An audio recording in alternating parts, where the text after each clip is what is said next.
Hello everyone, my name is Mr. Ferrante and today we're going to continue talking about the design thinking process. So in my last video, we briefly went over the design thinking process. Understanding, which involves empathizing and defining. Exploring, which surrounds ideating and prototyping. And finally, materializing, which is the step in which we test and furthermore implement our design. In this video, we will be discussing the materializing component of the design thinking process, primarily around creating, testing, and implementing. The final stages of the design thinking process. Now that we've had a brief overview of the design thinking process, now we're actually going to dive into the materializing component of that design thinking process, essentially the final steps of the design thinking process.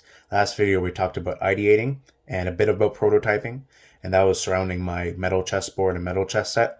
This video it's going to be surrounding a wooden chessboard and a wooden chess set that I created.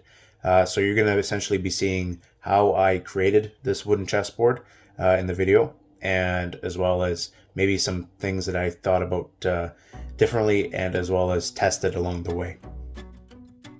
With every project, you go through the design thinking process. At this point, I had understood why I wanted to make a wooden chessboard and chess pieces, but I had to explore. So, at this stage, I was ideating. Google is your friend, and there are so many ideas that you can find on the internet. The chessboard itself was not difficult, but I was adamant to find easy to make chess pieces that were distinctive enough to look like chess pieces. This photo here is what I based my idea off of. Here I had already cut my strips of walnut and strips of cherry, glued them together, cut them in strips again, and then by flipping every strip it creates this checkered pattern. Here I was gluing the checkered pattern together. The glue-up process during this phase is crucial. If anything slips, it is near impossible to correct without having to cut more wood or restart altogether. This is due to the fragile bond of some of these strips being engrain to engrain. Making sure the corners of each checkered square line up is important before letting it fully set. After it is fully cured, I take it to the thickness sander or thickness planer to bring down to flat, even finish, as well as trim off any excess along the edges using the table saw. This makes the chessboard square. Here, I have applied a mitered, also known as angled, border using mahogany. Underneath the chessboard and inside the mitered border is a plywood base. This supports the chessboard, especially since it has become only half an inch due to planing and sanding. Not sure who that guy is.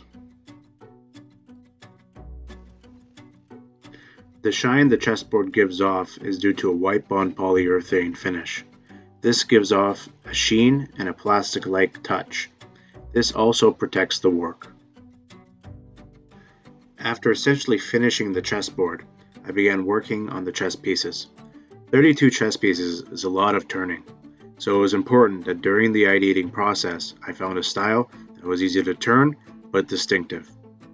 During this wood's turning stage, I encountered a lot of prototyping and testing in terms of what type of wood was available to use for all 32 pieces. How heavy would the pieces be? Once I sanded them, would they be nice to touch or would they be furry? You will find yourself questioning and sometimes even doubting while prototyping and creating. However, that's the point. You find what works. Here I have the first prototypes of my pawns. In the end, I created a lot more blank pieces of stock to turn, just so I could prototype and understand how I wanted each piece to look. In the end, there are 16 pawn pieces on a chessboard. You want them to look fairly uniform and similar. Here I am turning a bishop. I've created a standardization between all my pieces based on measurement and markings as to where I turn them. That line in the photo indicates the excess that I should trim off. I allowed myself room for adjustment. Initially, I wanted to base my chess piece design solely off of the photo I showed earlier in the video. However, you will find during your design thinking process, especially during ideating and prototyping, that you will be influenced by other ideas you have rolling around in your head. That will make what you're creating your own. Here, I thought the rooks looked a little too bland. Using a hacksaw and some fine files, I created a castle look to the rooks.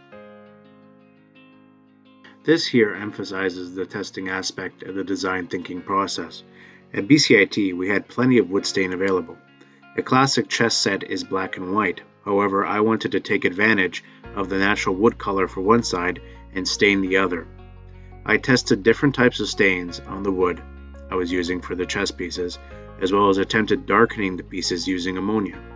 I eventually found what I was looking for. And voila, the final product. This took a while to make. However, through an organized design plan, from sketching ideas and finding inspirations online, to testing and prototyping different methods, it eventually all comes together. And there we go. So we talked about the materialization component in this video. So essentially creating and what's involved in creating. So maybe even prototyping, testing, and even implementing. We talked a bit about testing and prototyping in this video, especially with those chess pieces and staining them. And for the most part, this entire video was just essentially the creation process and how that is involved with the design thinking process.